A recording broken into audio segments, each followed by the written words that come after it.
Ipakita ko sa inyo ngayon kung paano gawin, no. Grabe, maapoy na mga master, oh. Lakas, oh, maapoy.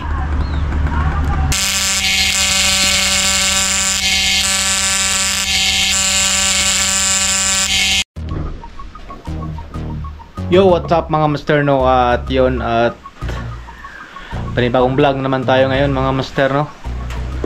Ayan, at shoutout po sa ating mga minamahal dyan, no, na mga solid followers, no. Ayan, at grabe, sobrang init dito sa lugar namin, no. Ang ating oras ngayon ay alas 12 na ng tanghali, no. At ayan, sobrang init, no. Nasa bahay lang tayo ngayon mga master, no. Ayan. At meron tayo ditong mga ginagawa ngayon.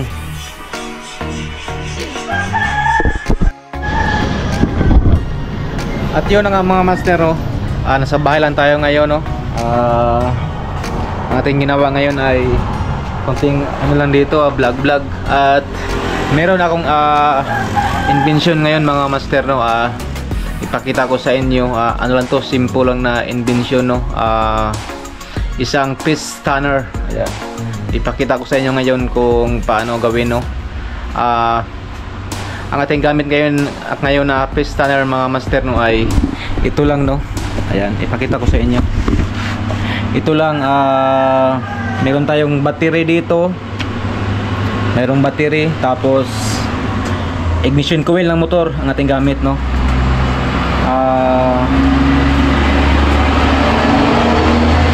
Yung iba, ang kanilang gamit ay yung magnetic wire, no.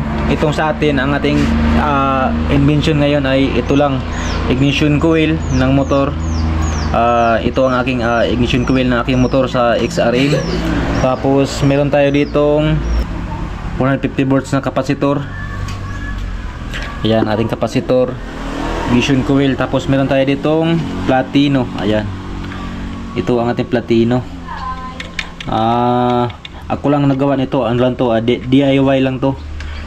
Yung platino niyan, yung na contact point, itong sa gitna, na-order ko yan sa sa Shopee lang. Kasi medyo mahal pag dito sa amin. Kaya nag-orderan tayo at tayo lang nagawa, DIY. Yan, mayroong wire. Dito mayroong wire. Ayan. Okay. Ayan, at simulan natin ang paggawa nito. Yo, what's up mga master, no? At ayan, magsimula na tayo.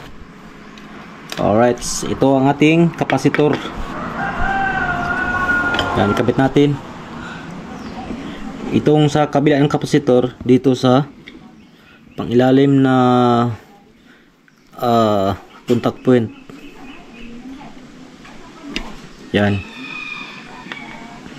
Itong sa kabila, dito rin sa pangibabaw na contact point. Dito. Iipit lang natin.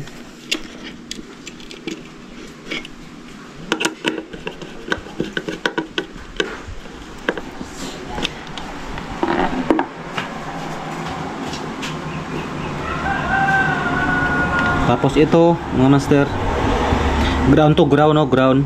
Dito lang sa gilid ng ignition coil natin. Dito natin ilagay, no, dito sa pangilalim na contact point. Ayan.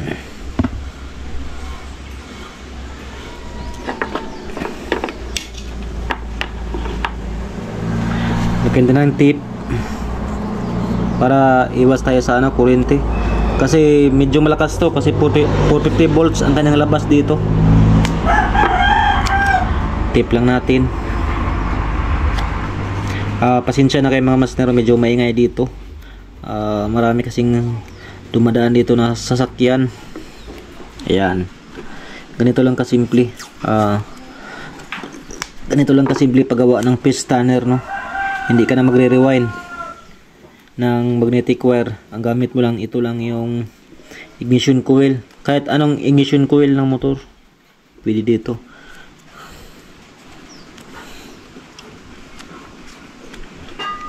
Itong aking gamit na ignition coil sa ano to, sa XRA125. Kinuha ko lang yung sa aking XRA125 na ignition coil. Ayan, nakatip na. Tapos itong positive, ayan, positive ng ignition coil, ito ay papunta ng, ayan o, punta to ng battery, positive. Ayan, ikabit natin. Positive to ha, positive.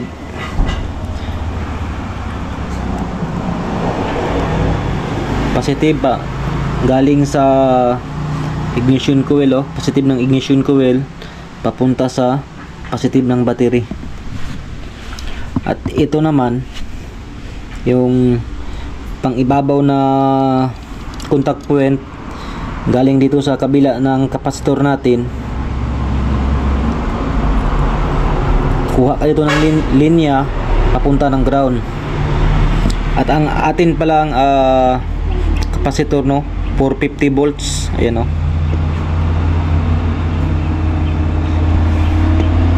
Tapos ito sa ground to, mga master, no. Ayan. At ito na nga mga master, no, tapos nating na wiring, no. Ayan. Ganito lang mga master, no. Kapasitor, ayan, no. Yung sa kabila ng kapasitor dito sa pang ibabaw na contact point. Ayan. Lagayin lang natin itong bolt.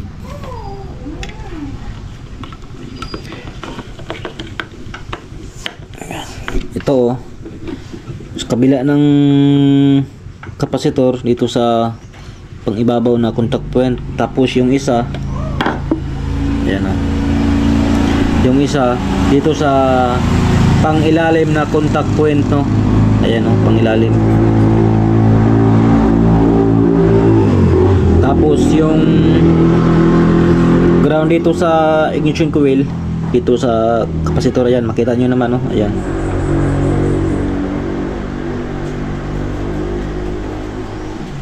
Ayan yung ating wiring, no. Screenshot nyo na lang. Ayan, no, para makuha nyo talaga yung ano, kung paano natin ginawa yung sa ano, wiring. Ayan. Yung positive papunta sa battery. At ito ang palabas ng kuryente. Ito ang ating rod, no. Ito ang ating rod.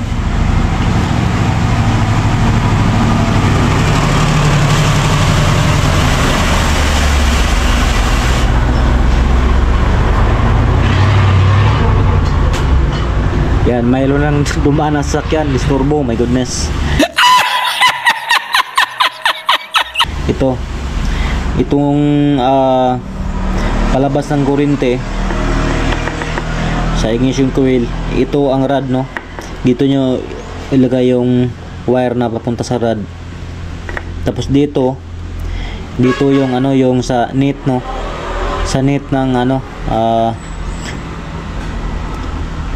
net ng para sa isda is kabila yung net. Dugtong ka lang ng ano, dugtong ka lang dito ng ano, ng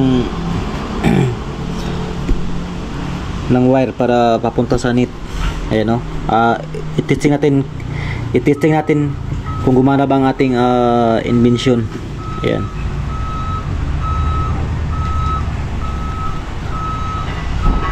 Wala. Medyo lumayo.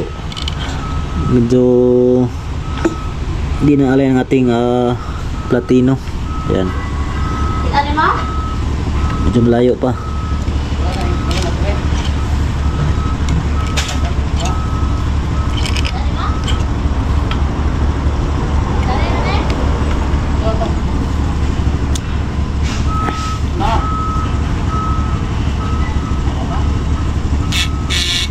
Ayan na. Ayan, no. Ayan, no.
Gumana mga master.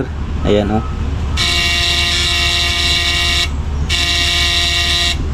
I-testing natin yung ano, yung lumabas ng kuryente. Yun. Grabe lakas. Oh.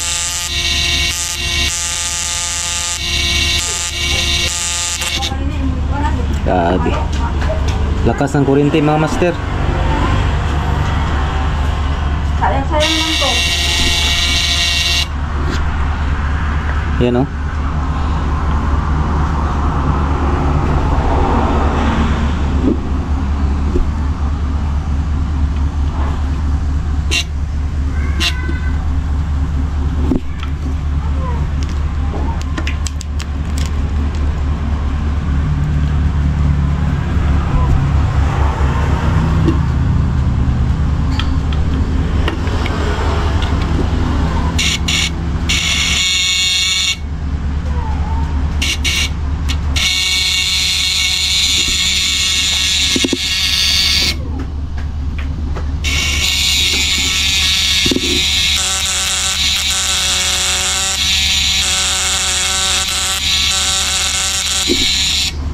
Ang lakas. Lipat natin mga master. Ito natin ilagay.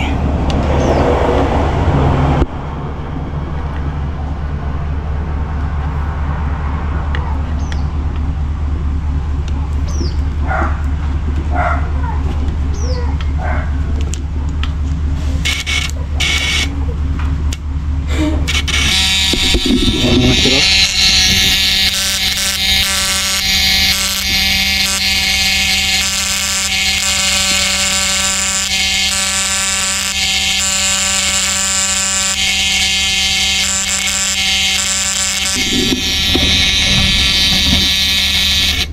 Grabe lakas.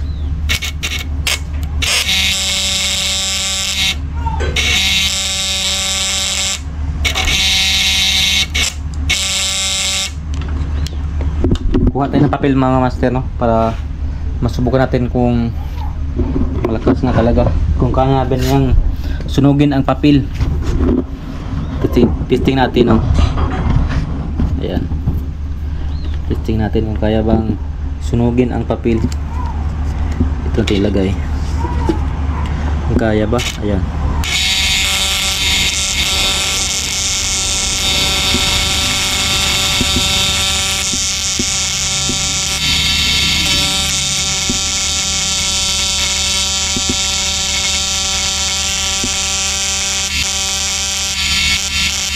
Grabe. Maapoy na mga master oh. Lakas. Oh. Maapoy. Grabe. Ang lakas ng mga master. Ayan. At ibalik natin yung ano, yung wiring. Ayan. Ito kapasitor papunta sa pangilalim. Itong sa kabila, dito din sa pangibabaw na contact point, positive papunta dito sa battery, yung positive ignition coil, tapos yung ground papunta dito sa pangilalim na kapasitor. Ito yan, ito yung ating magiging net no mga master. Ayan,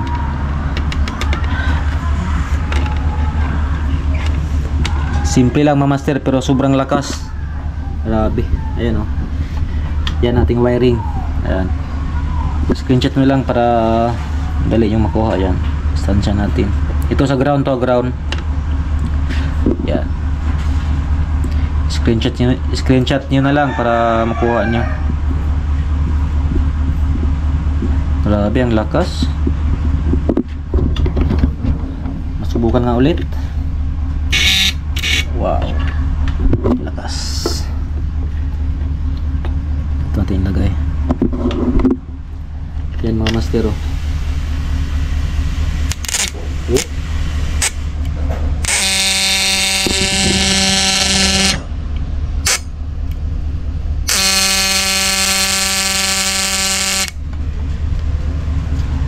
Lakas talaga. oh.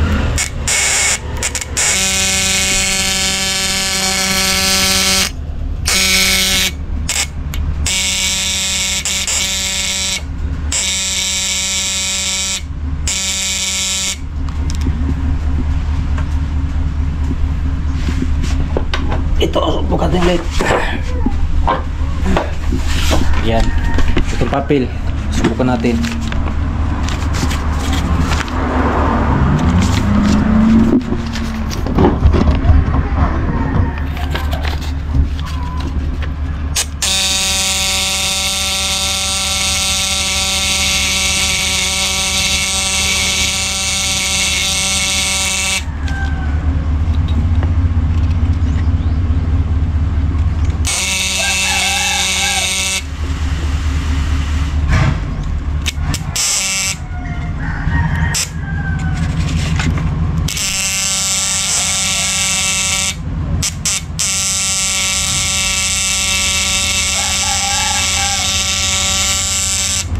Oh, grabe ang lakas.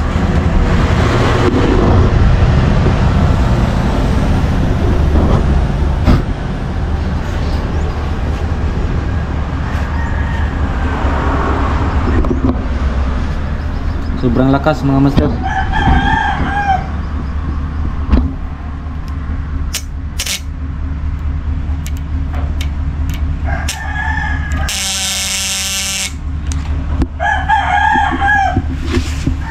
Yun. At sana nakuha niyo mga mastero ang ating wiring. Ayan. At para magawa din ninyo sa inyong bahay na kung wala kayong ginagawa, kung gusto nyong gumawa ng budgeting na paste stunner, no? Ayan. Kunti lang ang gastos nyo. Hindi malaki yung gastos pag gumawa kayo ng paste stunner. Ang kayang-kaya nitong gawin kahit hindi man kayo marunong talaga sa wiring. Basta ito lang ang sundan nyo na wiring. Bili lang kayo ng kapasitor. Ayan o, itong ang aking gamit 450 volts. Ayan, kita natin. Ayan o, screenshot na lang. Yan ang ating kapasitor. Yan ating kapasitor, ignition coil. Itong platino. Yan lang importante din, pero platino kasi yan ang nagpa-ignite sa current. Yan. Basta yung dito wag nyo lang idikit, ganyan lang, may clearance siya.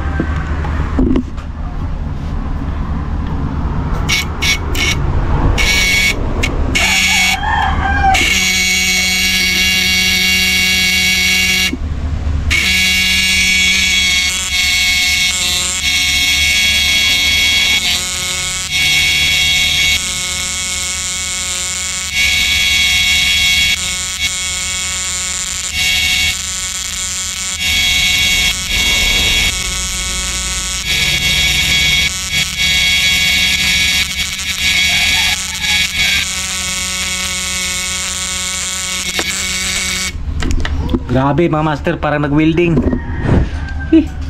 Oh. At di naman siya uminit. Ano? Hindi siya uminit. Ayan. At sana po mga master, no, sana masaya kayo sa aking vlog ngayon, no? At sana yun, na-enjoy kayo. Ayan. At maraming salamat ulit sa inyong walang sawang suporta po sa akin, no, sa akin channel. At sana po sa mga po dyan, sa mga baguhan po sa ating channel, no, please po sana po mag-subscribe din po kayo. Ayan. At like, comments, and share. Ayan. At kung sino po yung gustong magpa-shoutout sa ating next vlog, no, comments lang kayo at ilagay nyo kung taga saang lugar kayo para malaman natin kung hanggang saan nakarating ang ating video. Ayan. At maraming salamat uli. At sana masaya kayo sa ating vlog ngayon, sa ating paggawa ng budgeting na paste stunner, no. Yun. At comments na po kayo. At yun lang. Ingat kayo palagi. I love you all. Bye bye. Peace.